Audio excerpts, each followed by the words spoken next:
Orang, aku nak tanya, hadis ni kan, bukankah hadis ni sesuatu yang diriwayatkan oleh Nabi sendiri? Tapi apa yang aku terbaca tadi, ada setengah hadis tu diriwayatkan oleh para sahabat. Jadi, bolehkah kita mempercayai hadis tu? Kan. Lepas tu, apa yang saya baca tadi, kenapa hadis ni dikumpulkan lambat Sebab Al-Quran kan dikumpulkan dulu, sedangkan kita kan kena berlandaskan sunnah juga untuk faham Al-Quran. Tapi kenapa hadis ni dikumpulkan lambat? Betul juga kan Mimi dan Hakim? Saya pun ada persoalan. Macam mana kalau seorang sahabat yang nak meriwayatkan hadis tu dia lupa suatu lafaz tu? Adakah dia boleh meriwayatkan hadis dengan lafaz yang lain?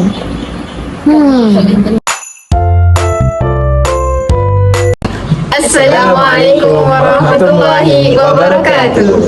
Nama saya Nur Saina binti Zuri. Nama saya Nur Syamini binti Zamri. Dan saya, Muhammad Nur Hakim bin Muhammad Azmi. Tujuan video ini diadakan adalah bagi melengkapkan kursus PIMK 3253, kursus pengajian hadis, tugasan 2, penghasilan video. Jadi, mari sama-sama saksikan video kami.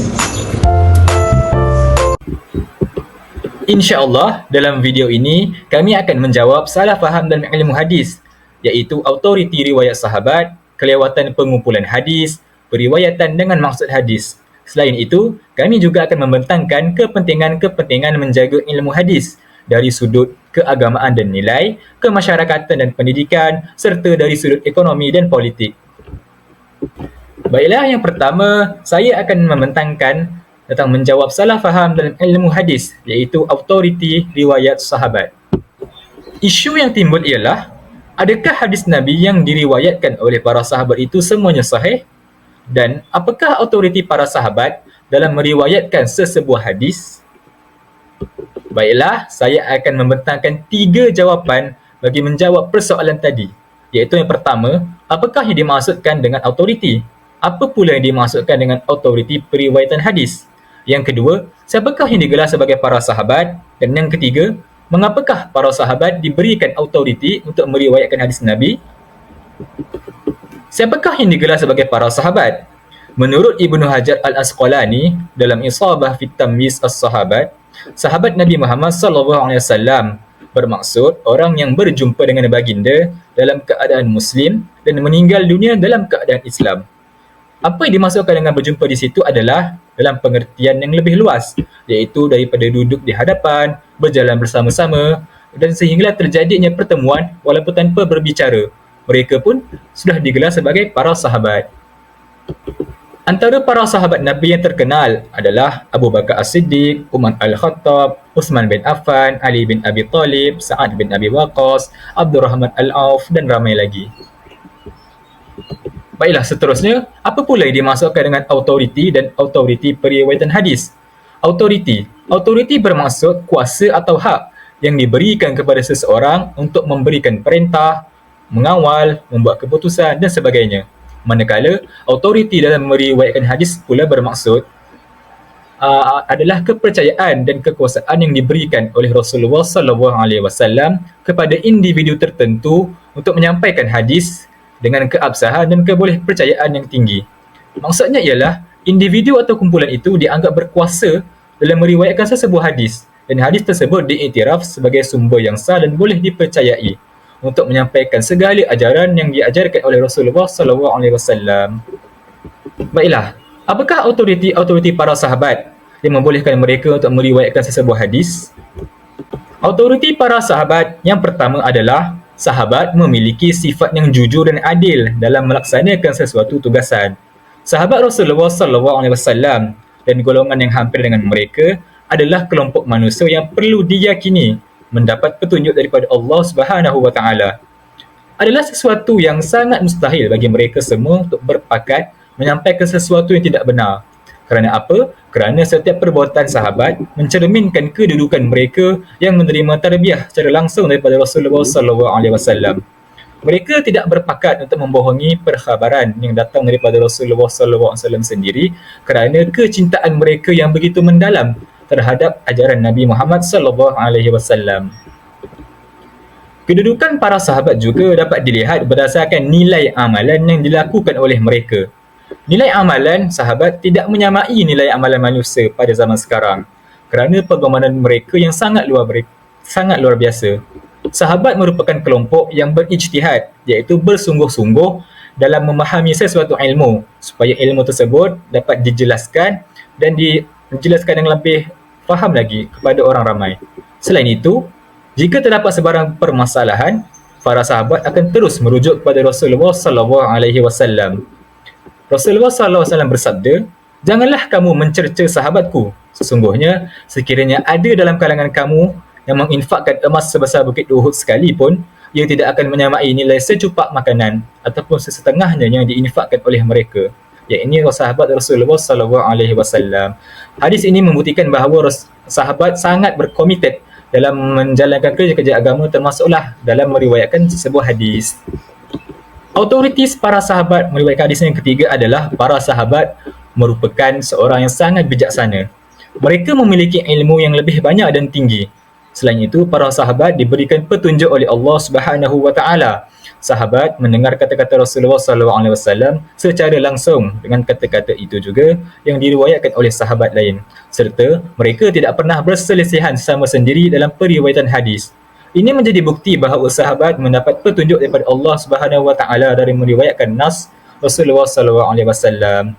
Oleh itu, janganlah kita mudah menganggap bahawa para sahabat dan generasi selepasnya yang menyampaikan Islam daripada Rasulullah SAW memiliki sifat dan ilmu yang sama. Lebih-lebih lagi kita sebagai umat manusia akhir zaman, kerana para sahabat memiliki ilmu dan hidayah secara langsung daripada Allah Subhanahu Wa Taala. Rasulullah SAW bersabda dalam hadis yang bermaksud, "Demi Allah, kamu semua akan sentiasa berada dalam kebaikan selagi adanya bersama kamu orang yang melihat, orang yang pernah melihatku dan bersahabat dengan aku." Maka, jelaslah bahawa sememangnya tidak ada keraguan lagi mengapa para sahabat diberikan peranan paling utama, iaitu autoriti dalam meriwayatkan hadis Nabi secara sahih. Nabi Muhammad SAW bersabda dalam hadisnya yang bermaksud, "Maka ke atas sekalian sunnahku dan sunnah para khulafa ar-rasyidin yang mendapat petunjuk, dan gigitlah ia dengan gigi geraham." Rasulullah SAW sendiri yang mengiktiraf kehebatan sahabat baginda dan golongan-golongan yang mengikut jalan mereka. Nabi SAW juga bersabda, "Sebaik-baik manusia adalah yang ada pada zamanku, kemudian setelah mereka, kemudian setelah mereka." Hadis ini membuktikan bahawa sahabat memang seorang yang sangat berkomited, sangat berkredibiliti dalam menyampaikan sesuatu ilmu, termasuklah ilmu hadis. Assalamualaikum warahmatullahi wabarakatuh. Nama saya Nur Syamini binti Zamri daripada PISMP PAI 2022-2027. Saya akan menerangkan ataupun menjawab salah faham mengenai isu kelewatan pengumpulan hadis. Jadi, bagi menjawab salah faham isu kelewatan hadis ini boleh dilihat dari dua faktor. Yang pertama ialah larangan penulisan hadis pada peringkat awal ketika Al-Quran masih diturunkan oleh Allah Subhanahu Wa Taala kerana kebimbangan para sahabat belum dapat membezakan antara Al-Quran dan As-Sunnah. Dan faktor yang kedua ialah para sahabat ketika itu lebih mengutamakan penulisan, pembukuan dan penyebarluasan Al-Quran ke wilayah Islam. Jadi inilah faktor-faktor yang boleh dilihat mengapa berlakunya kelewatan dalam pengumpulan dan pembukuan hadis.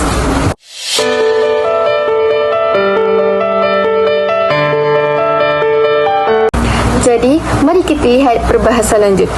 Seorang ulama hadis iaitu Al-Khatib telah mengumpulkan hadis-hadis dalam kitabnya yang menunjukkan keharusan dan larangan kegiatan penulisan hadis ketika zaman Rasulullah SAW.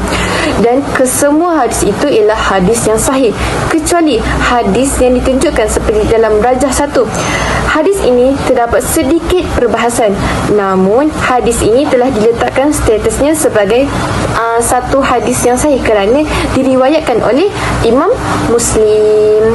Dan terdapat juga banyak hadis yang mengharuskan kegiatan penulisan hadis sehingga menjadi kekeliruan dalam umat Islam, kerana hadis yang ditunjukkan dalam Raja 1 ialah hadis mengenai larangan penulisan hadis ketika zaman Rasulullah. Namun ada juga hadis yang menunjukkan keharusan dalam penulisan hadis ketika zaman Rasulullah, dan ini menjadikan kekeliruan dalam umat Islam sama ada kegiatan ini diperbolehkan atau tidak ketika zaman Rasulullah. Jadi, bagi mengelakkan kekeliruan yang berlaku dalam umat Islam, para ulama hadis telah berusaha menyatu dan menyesuaikan kesemua hadis supaya setiap hadis diambil kira, sama ada hadis yang melarang kegiatan penulisan hadis ataupun hadis yang memperbolehkan kegiatan penulisan hadis. Dan akhirnya, para ulama hadis telah mendapat hujah yang paling tepat, dan hujah ini menjadi pegangan kebanyakan ulama. Hujah tersebut ialah larangan yang dimaksudkan dalam hadis yang ditunjukkan sebentar tadi bermaksud larangan itu hanyalah pada peringkat awal Islam sahaja, iaitu ketika Al-Quran masih diturunkan oleh Allah Subhanahu Wa Taala. Ini kerana pada peringkat awal para sahabat belum lagi dapat membezakan antara Al-Quran dan Al-Hadis. Namun setelah Al-Quran semakin banyak diturunkan dan para sahabat sudah boleh membezakan di antara keduanya, maka larangan tersebut seolah-olah dimansuhkan. Dan larangan tersebut telah dimansuhkan lagi berdasarkan satu riwayat lain daripada Abu Hurairah radhiyallahu anhu. Katanya bermaksud, setelah Allah Subhanahu taala membuka kota Mekah melalui Rasulullah sallallahu alaihi wasallam, baginda pun bangun dan berkhutbah. Lalu bangun seorang lelaki Yaman yang dikenali sebagai Abu Syah sambil berkata, "Tulislah untukku wahai Rasulullah." Maka sabda Rasulullah sallallahu alaihi wasallam, Rasulullah bersabda, "Tulislah untuk Abi Syam." Berdasarkan hadis ini menunjukkan bahawa pemansuhan hadis yang sebelumnya, kerana berdasarkan hadis ini menunjukkan bahawa Rasulullah membenarkan penulisan setiap apa yang diperkatakan oleh Rasulullah ketika itu. Ini telah menunjukkan penulisan hadis ketika itu telah diperbolehkan. Seterusnya, usaha penulisan hadis ini telah diteruskan ketika zaman para sahabat. Namun, penulisan hadis ketika zaman para sahabat tidaklah berkembang pesat dan berlaku secara sistematik, kerana terdapat sebahagian para sahabat yang kurang bersetuju mengenai kegiatan penulisan hadis ini. Namun, kegiatan ini tidaklah dilarang sepenuhnya, kerana masih ada para sahabat yang menulis hadis berdasarkan inisiatif mereka sendiri. Bagi para sahabat yang menulis hadis mengikut inisiatif mereka sendiri, terdapat beberapa perkara yang mereka perlu lihat, di mana ketika menulis hadis mereka perlu tahu dan mereka perlu yakin bahawa mereka tidak akan mencampur adukkan isi pengetahuan hadis dan juga Al-Quran, dan adanya jaminan bahawa para sahabat tidak akan mengabaikan Al-Quran sebagai kitab rujukan utama para sahabat. Dan penjelasan mengapa ada sebahagian para sahabat yang tidak bersetuju dengan kegiatan penulisan hadis ini, kerana mereka bimbang kegiatan ini bercanggah dengan apa yang dilakukan oleh Rasulullah. Dan mengapa penulisan hadis ini tidak berkembang pesat dan tidaklah dilaksanakan secara sistematik, kerana ketika zaman para sahabat lebih mengutamakan penulisan pembukuan dan penyebarluasan Al-Quran ke wilayah-wilayah Islam, kerana berlakunya tragedi Perang Yamamah di mana ramainya para hufaz syahid yang menimbulkan kerisauan dalam diri para sahabat dalam menjaga kesucian Al-Quran daripada diselewengkan. Maka di sini kita dapat lihat bahawa pelaksanaan penjagaan Al-Quran telah dilaksanakan dahulu dan telah diutamakan daripada kegiatan penulisan hadis ketika zaman para sahabat ketika itu. Dan akhirnya, pengumpulan dan pembukuan hadis telah dilaksanakan secara rasmi ketika zaman para tabi'in di bawah pemerintahan Khalifah Umar Ibn Abdul Aziz, di mana beliau telah menggerakkan secara rasmi kegiatan pembukuan hadis dalam satu kitab dan menjadi titik peralihan kepada zaman kegemilangan kegiatan pembukuan hadis. Beliau telah mengeluarkan arahan ini kerana beliau bimbang hadis-hadis Rasulullah akan hilang begitu sahaja jika tidak dibukukan segera, kerana ramainya hufaz hadis yang telah meninggal dunia, ada yang duduk berjauhan antara satu sama lain dan sebagainya. Dan usaha itu telah diteruskan sehingga hadis telah dibukukan secara sistematik mengikut bab, mengikut status hadis dan sebagainya seperti yang dilihat sekarang. Maka kesimpulannya dapat dilihat penulisan hadis telah berlaku sejak zaman Rasulullah lagi. Namun pengumpulan dan pembukuan hadis itu berlaku secara rasminya ketika zaman para tabi'in, iaitu di bawah pemerintahan Khalifah Umar Ibn Abdul Al-Aziz, disebabkan faktor-faktor yang tertentu. Kelewatan pengumpulan dan pembukuan hadis ini terhalang ketika zaman Rasulullah dan zaman para sahabat disebabkan beberapa faktor, bukan kerana saja-saja dan para sahabat amat teliti dalam melaksanakan sesuatu tindakan itu kerana beliau bimbang jika perkara itu tidak bersandarkan kepada Rasulullah terlebih dahulu sebelum dilaksanakan demi menjaga syariat Islam dan tidak menjadikan hadis ini sebagai perencat dalam pegangan utama umat Islam. Namun para sahabat ingin menjadikan Al-Quran dan hadis ini sebagai pelengkap kepada Al-Quran. Jadi sekian itu sahaja daripada saya. Harap setiap persoalan mengenai isu kelewatan hadis telah terjawab. Syukran jazilan. Bismillahirrahmanirrahim. Assalamualaikum warahmatullahi wabarakatuh. Yang dihormati Ustazah Siti Fatimah binti Muhammad Ishaq selaku pensyarah subjek pengantar ilmu hadis kod PIMK 3253. Nama saya Nurul Saina binti Zaid akan membentangkan isu salah faham dalam ilmu hadis dari segi periwayatan hadis dengan maksud. Baiklah, isu yang akan dibahaskan dalam tajuk periwayatan hadis dengan maksud ini adalah seperti mana yang kita tahu, perawi hadis terdiri daripada manusia biasa yang mana tidak pernah terlepas daripada kelupaan atau kekurangan lainnya. Tetapi persoalannya di sini, adakah boleh seseorang perawi itu meriwayatkan hadis tanpa menggunakan lafaz asli daripada Rasulullah SAW kerana terlupa atau sebagainya? Adakah boleh? Secara umumnya, periwayatan hadis ada dua cara, iaitu menggunakan lafaz ataupun periwayatan secara makna. Periwayatan dengan lafaz adalah seseorang perawi itu meriwayatkan sesebuah hadis dengan lafaz asli daripada Rasulullah SAW. Kebanyakan para sahabat meriwayatkan hadis menggunakan cara ini kerana para sahabat sangat berhati-hati dalam meriwayatkan sesebuah hadis. Manakala cara yang kedua adalah periwayatan hadis dengan makna. Dengan makna ini adalah seseorang perawi itu meriwayatkan hadis tanpa menggunakan lafaz yang asli tetapi menggantikan sesuatu lafaz itu dengan lafaz yang seerti dengannya tanpa mengubah maksud daripada Nabi Muhammad SAW. Jadi boleh ke meriwayatkan hadis bukan dengan lafaz asli? Mari kita saksikan penjelasan.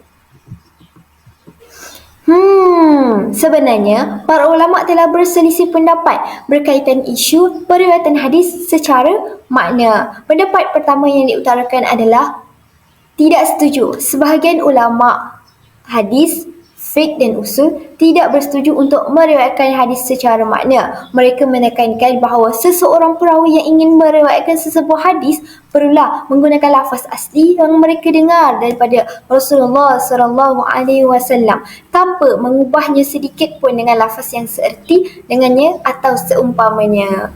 Antara orang yang berpendapat sebegini adalah Ibnu Salah, Imam An-Nawawi, Abu Bakar Al-Razi, Ibnu Sirin dan sebagainya. Pendapat kedua, tetapi jumhur ulama berpendapat harus untuk meriwayatkan hadis secara makna, tetapi perlu menepati syarat-syarat yang telah ditetapkan. Antara sahabat yang berpendapat sebegini adalah Ali bin Abi Talib, Ibnu Abbas, Abu Hurairah dan sebagainya. Tetapi untuk meriwayatkan hadis secara makna ini memerlukan penelitian yang sangat mendalam. Para sahabat juga sangat berhati-hati sekiranya mereka meriwayatkan hadis secara makna kerana boleh muncul pelbagai hadis dengan makna yang sama. Periwayatan hadis dengan makna menekankan syarat-syarat yang sangat ketat supaya tidak berlaku penyelewengan dalam meriwayatkan sesebuah hadis. Yang pertama, periwayat mestilah mahir dalam bahasa Arab. Periwayat mestilah mempunyai penguasaan yang mendalam tentang bahasa Arab dari segi al-fasahah wal balaghah.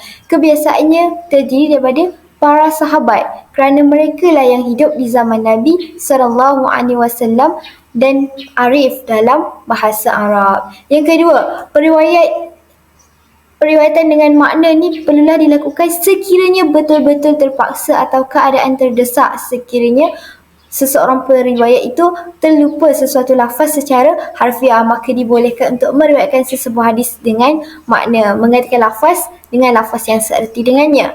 Dan periwayatan dengan makna ini perlulah menambahkan perkataan seperti au nahu zalik, au kama qala setelah kita menyatakan matan hadis.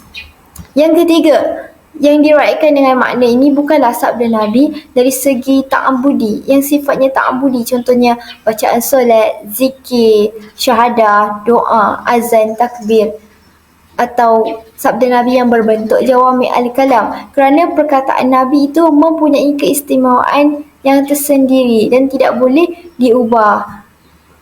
Yang dimaksudkan periwayatan hadis dengan makna adalah kebiasaannya berdasarkan perbuatan Nabi SAW.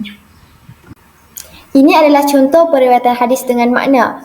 Ini adalah salah satu hadis, tetapi hadis yang lain juga yang mempunyai makna yang serupa dengan hadis ini juga ditemui, menunjukkan bahawa hadis ini diriwayatkan secara makna, menggunakan lafaz yang berbeza-beza tetapi maknanya tetap sama. Kesimpulannya, periwayatan hadis dengan makna dibolehkan dan diharuskan oleh jumhur ulama, walaupun ulama berselisih pendapat dalam isu ini. Tetapi jumhur ulama berpendapat bahawa boleh dan harus untuk meriwayatkan hadis secara makna. Tetapi periwayatan hadis secara makna ini tidak berlaku secara longgar. Dia berlaku dengan sangat ketat, dikenakan syarat-syarat yang sangat ketat sekiranya seseorang itu betul-betul terpaksa kerana terlupa sesuatu perkataan dan lafaz daripada Nabi Muhammad SAW, maka dia boleh menggantikan lafaz dengan yang seerti dengannya. Tetapi tidak pada semua hadis, hanya pada hadis yang berunsurkan perbuatan Nabi Muhammad SAW. Tetapi periwayatan hadis dengan lafaz lebih afdal kerana hadis itu lebih dipertanggungjawabkan oleh seseorang. Kesimpulannya, boleh dan harus untuk meriwayatkan hadis dengan makna apabila menepati syarat-syarat yang telah ditetapkan. Assalamualaikum warahmatullahi wabarakatuh. Nama saya Nurul Syamimi binti Zamri daripada PISM PIPAI 2022-2027. Jadi saya akan membicarakan mengenai kepentingan menjaga keabsahan hadis dalam kehidupan seharian dari dua aspek. Yang pertama ialah aspek keagamaan dan yang kedua ialah aspek nilai. Kepentingan menjaga keabsahan hadis dalam aspek keagamaan ialah, yang pertama ialah bagi mengelakkan penyebaran hadis palsu berleluasa. Ini kerana jika dilihatkan dalam masyarakat kini, penyebaran hadis palsu amat berleluasa. Seperti sabda Rasulullah, maksudnya, barang siapa yang berdusta di atas namaku, maka siaplah tempatnya di dalam neraka. Rasulullah telah mengatakan bahawa larangan dalam mendustakan sesuatu perkara di atas nama Rasulullah. Jika berlakunya penyebaran hadis palsu, ini bermaksud telah berlakunya pendustaan di atas nama Rasulullah. Jadi, kita sebagai umat Islam perlulah memastikan hadis yang diamalkan merupakan hadis yang sahih dan selari dengan syariat Islam dan mengelakkan daripada penyebaran hadis palsu ini berleluasa dalam masyarakat dalam menjaga keabsahan hadis. Dan yang seterusnya, kita lihat apakah kepentingan menjaga keabsahan hadis dalam aspek nilai. kepentingannya ialah bagi mengelakkan daripada Rasulullah sallallahu alaihi wasallam dihina dan dicaci. Ini kerana hadis merupakan setiap perkara yang disandarkan kepada Rasulullah, sama ada perkataan, pengakuan ataupun perbuatan. Dan setiap hadis melambangkan nilai-nilai kepribadian Rasulullah untuk dihayati dan diterapkan dalam diri. Contohnya, hadis bercakap baik. Hadis riwayat Bukhari dan Muslim daripada Abu Hurairah radhiyallahu anhu, baginda Nabi sallallahu alaihi wasallam bersabda yang bermaksud, sesiapa yang beriman kepada Allah dan hari akhirat, maka hendaklah dia berkata baik ataupun diam. Hadis ini menunjukkan bahawa kita perlulah bercakap baik kerana Rasulullah menyeru untuk kita bercakap baik. Jika tiada perkara yang perlu diungkapkan, kita lebih baik diam. Ini juga supaya kita dapat meneliti dan menjadikan Rasulullah sebagai role model dalam kehidupan seseorang, kerana setiap hadis itu menunjukkan nilai-nilai murni yang terdapat pada Rasulullah dari segi tutur bicara, pengakuan dan juga perbuatan Rasulullah. Ini juga, dan jelaslah bahawa betapa pentingnya menjaga keabsahan hadis dalam aspek nilai supaya tidak disalahertikan oleh musuh-musuh Islam terhadap kepribadian Rasulullah dan terhadap hadis yang diriwayatkan oleh para oleh para perawi. Maka itu sahaja daripada saya mengenai kepentingan menjaga keabsahan hadis dari aspek keagamaan dan aspek nilai. Syukran jazilan. Seterusnya, saya akan menjelaskan kepentingan menjaga ilmu hadis dari segi kemasyarakatan dan pendidikan.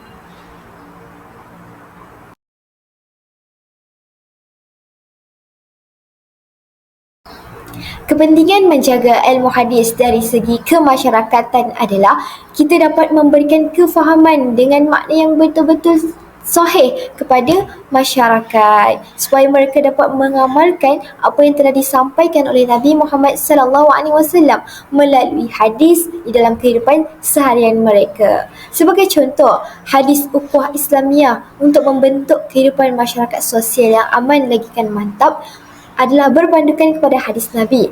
Rasulullah sallallahu alaihi wasallam telah bersabda, Allah Subhanahu wa taala telah berfirman, kecintaanku pasti diperolehi oleh orang yang saling mengasihi keranaku, saling berkumpul keranaku, saling mengunjungi keranaku dan saling memberi keranaku. Hadis riwayat Ahmad. Berdasarkan hadis tersebut, masyarakat dapat membentuk satu sistem sosial yang mantap sekiranya mereka mengamalkan apa yang telah diucapkan dan disabdakan oleh Nabi Muhammad SAW di dalam hadis tersebut, iaitu ukhuwah dan persaudaraan adalah nikmat yang dikurniakan oleh Allah Subhanahu Wa Taala kepada setiap insan daripada kukuhnya iman dan takwa seseorang. Yang mana iman dan takwa ni melahirkan rasa kasih sayang, saling menyayangi antara masyarakat, saling membantu antara masyarakat sehingga membentuk jalinan ukhuwah yang mantap dan tidak dapat dipisahkan. Ukhuwah Islamiah inilah yang membentuk sistem sosial masyarakat yang aman dan damai berpandukan kepada hadis Nabi SAW. Jadi hadis Nabi sangat memberi kesan yang baik kepada masyarakat dan kehidupan sosial sekiranya dipelihara dengan baik tanpa adanya unsur hadis palsu dan sebagainya. Seterusnya, dari segi aspek pendidikan.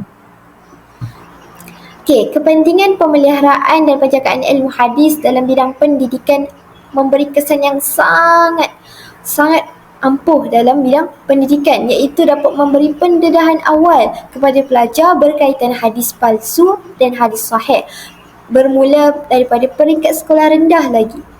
Hadis itu sendiri dapat menambah ilmu pengetahuan seseorang. Jadi betapa pentingnya untuk dijaga hadis itu dan memberi kesan yang besar dalam bidang pendidikan. Sekiranya hadis palsu yang bertebaran atau bersebaran, maka bagaimanakah bidang pendidikan pada masa akan datang? Jadi pentingnya memelihara hadis daripada sebarang keraguan dan penyalahgunaan hadis. Sebagai contoh, hadis menuntut ilmu daripada Anas bin Malik radhiyallahu anhu yang menyatakan bahawa Rasulullah SAW bersabda, menuntut ilmu adalah satu kewajipan ke atas setiap Muslim. Hadis riwayat Ibnu Majah. Maka dengan pemeliharaan hadis ini, murid-murid akan berusaha menuntut ilmu kerana mereka tahu kewajipan menuntut ilmu adalah daripada lahir sampailah kembali ke rahmatullah.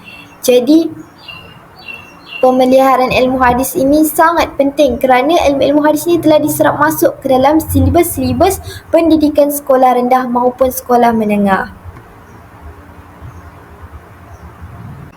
Jadi inilah antara tajuk-tajuk hadis yang telah diajarkan kepada murid sekolah rendah berpandukan buku teks 3, tahun 3, 4, 5 dan 6. Hadis ini berfokuskan kepada satu tajuk sahaja. Contohnya hadis untuk tahun 3 yang muda dikasihi, yang tua dihormati. Hadis untuk tahun 4 memuliakan tetamu. Hadis untuk tahun 5 taat kepada pemimpin. Hadis untuk tahun 6 hindari rasuah. Jadi hadis-hadis ini akan menjadi suatu ilmu yang bermakna kepada anak-anak murid maupun kepada guru itu sendiri.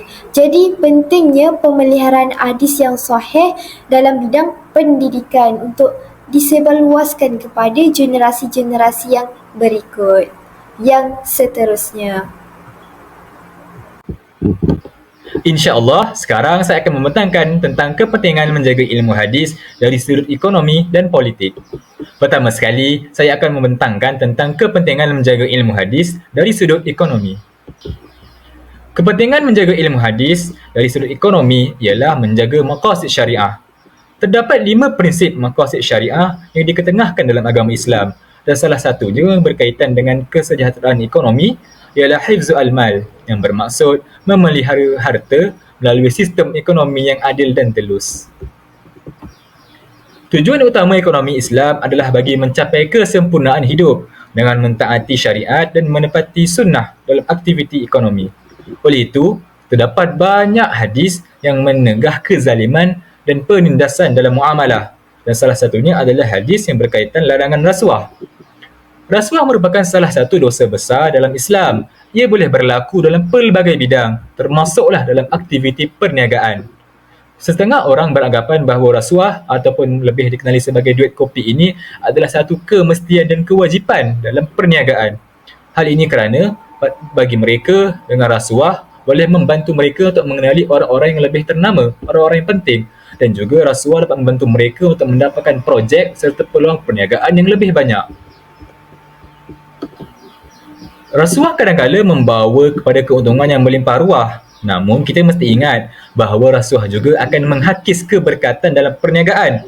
Bahkan mereka yang terlibat dalam rasuah akan mendapat laknat daripada Allah Subhanahu wa taala.